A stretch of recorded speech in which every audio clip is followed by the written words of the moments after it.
पेठची वाडी, हाडसर गाड्याच्या पायथ्याचं गाव. घाबरलोच होतो पूर्ण. काच खाली केली की त्याला वाटलं. हाडसर गावातल्या गावकऱ्यांनी गडावर जाण्यासाठी एक त्यांचा सोयीचा मार्ग केला होता, खुट्याची वाट.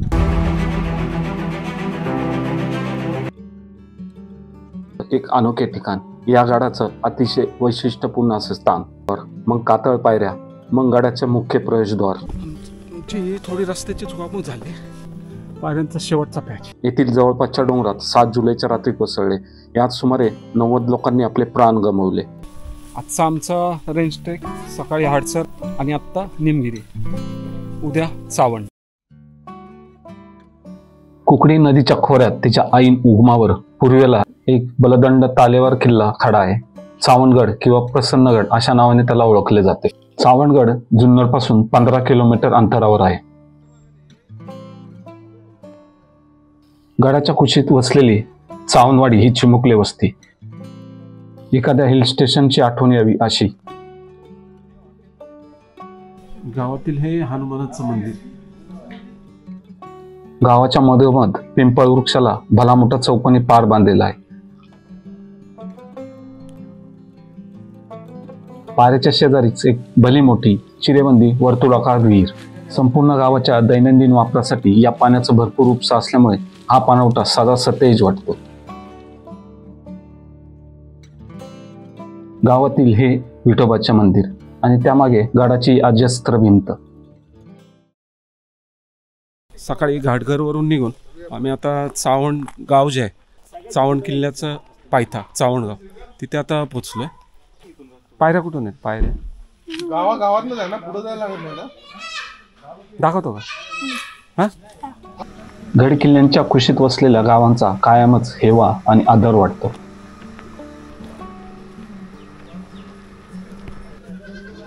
ग्रामपंचायत कचेरीवरून पुढे आलो की वाडीतील छोट्या पोस्ट ऑफिस मागून गडाला वाट जाते आणि लगेच चढण सुरू होते.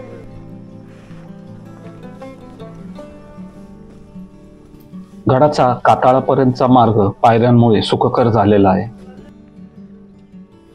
उंचीवर जाऊ तशी तशी आजूबाजूच्या परिसराची भव्यता नजरेत भरते.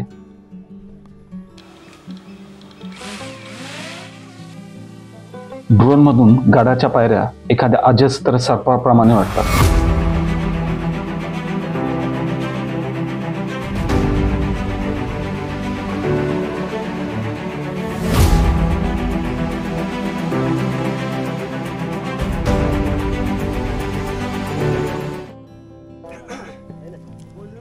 काही वर्ष अगोदर या किल्ल्याची गडभ्रमंती सोपी नव्हती.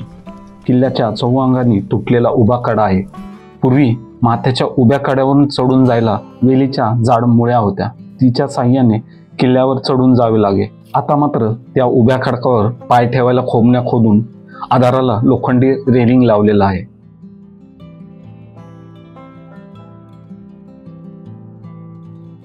रेलिंग संपलं की 125 पायऱ्या चढून आपण गडाच्या प्रवेशद्वाराजवळ येऊन पोहोचतो. चावंडच्या शेवटच्या पायऱ्या थोड्या दमचक करणार आहे. पायऱ्या चढून वर आलो की हे पहिलं प्रवेशद्वार. दरवाजाच्या पट्टीवरील गणेश मूर्ती. माणिकडो जलाशयाच्या काठी हा चावंड किल्ला वसलेला आहे. जुन्नर भागातील इतर किल्ल्यांप्रमाणे यालाही कातळ माथा लाभलेला आहे. या भागातील किल्ल्यांचं हेच वैशिष्ट्य आहे की इथे तटबंदीची फारशी गरज भासतच नव्हती. या किल्ल्यांचे कातळ माथेच एवढे उंच आणि चकोट होते, त्यामुळे ते जिथे गरज आहे तेवढ्यापुरतीच तटबंदी करून गडाचं संरक्षण वाढवलं जायचं. हाडसर, निमगिरी, चावंड या किल्ल्यांचं हेच वैशिष्ट्य. यांना नैसर्गिक कातळ कडा लाभलेला आहे.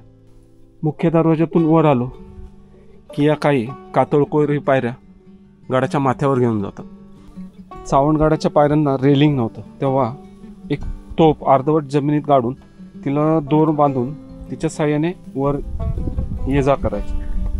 पण नंतरच्या काळात ही तोफ काढून तिला मुख्य प्रवेशद्वारातून आतमध्ये आल्यावर इथे स्थापन केलेली आहे. या संपूर्ण परिसरात उंच पुरे गवत माजलेलं आहे.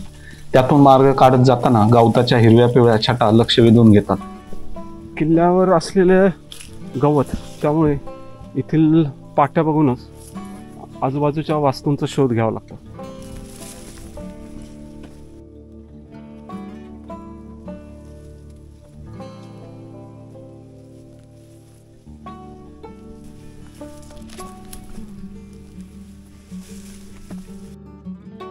गडाच्या सर्वोच्च माथ्यावरील हे चावंडदेवीचं मंदिर. गावकऱ्यांनी तिथल्याच जुन्या घडीव दगडाचा वापर करून छोटे मंदिर बांधून काढले आहे.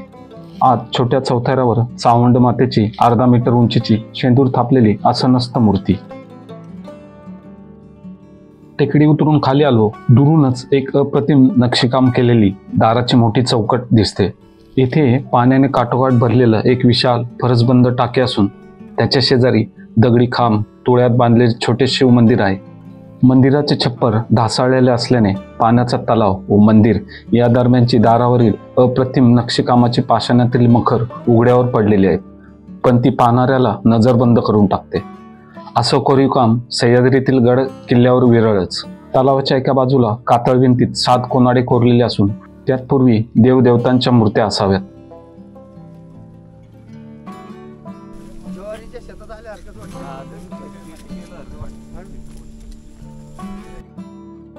वाढलेल्या गवतातून उत्तरेच्या बाजूला जाताना कोरीव दगडाची रास मिळते.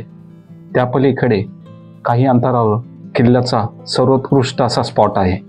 गडाच्या या बाजूला एका विशाल भूभागावर खडकात एकमेकात गुंतलेली 7 तळी खोदलेली आहेत. पाण्याचे हे साठे हजारो वर्षापासून जिवंत आहेत. तेव्हापासून आजपर्यंत सर्वांचीच तहान भागवत आहे. या तळ्यांची अध्यात्माशीही जोड आहे. सप्तमातृका, ब्राह्मी, महेश्वरी, कौमारी, वैष्णवी, वाराही, इंद्राई आणि चामुंडा.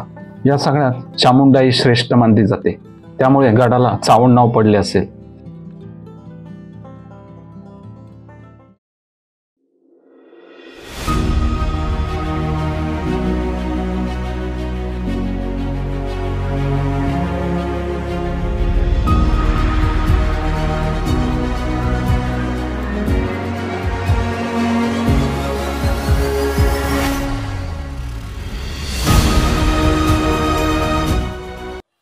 काही सुंदर आठवणी कॅमेऱ्यात कैद केल्या.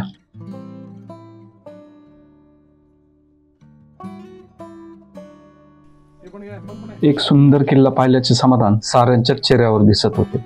शिवरायांनी ठेवलेले प्रसन्नगड हे नाव अगदी सार्थ वाटत होते. मनोमन गडाला मानाचा मुजरा केला आणि पाय उतार झालो.